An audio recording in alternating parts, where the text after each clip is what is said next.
Hi, Imogen. How are you doing? I'm good. How are you doing? Doing very, very good, thank you. As I'm watching these episodes, Imogen, I'm just drawn to Autumn so much. I'm like, she's the most interesting character, especially in the early going of the show. How would you describe her to anybody that's going in fresh?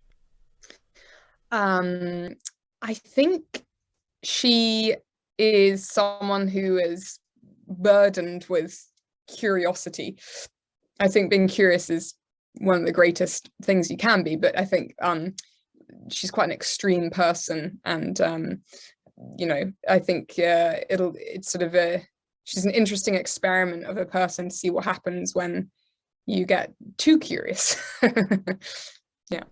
It interested me too because she carries herself with a lot of confidence, but also intrigue as well. How did you find that balance as you were getting into that character?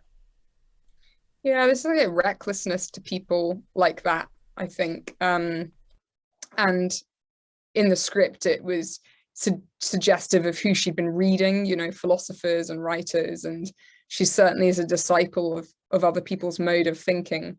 And perhaps that sort of, uh, you know, um, it's a set of tools to kind of operate and move through the world with. And I think she's adopted those tools. And maybe that sort of acts as some sort of a shield because she definitely pushes boundaries. She does, and not only that, but she seems to have a way of drawing people to her or getting people to trust. I don't know how kind of to describe it. To get people to trust her. What is it about her that makes people just want to kind of gravitate towards her? Because I feel like we see that with her. Yeah, maybe there's a sense that she's unsettling enough that will provoke or prompt someone to want to listen to her, and there are people like that out there. There's something very seductive about the patience they take or the way they listen, and she's certainly kind of destabilizing that all American way of life that the myth has presented for so many years.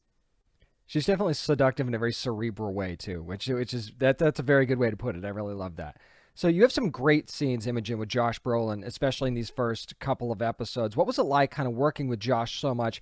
And how much can you actually tease for us? I know probably not much about Autumn and Royal's kind of dynamic.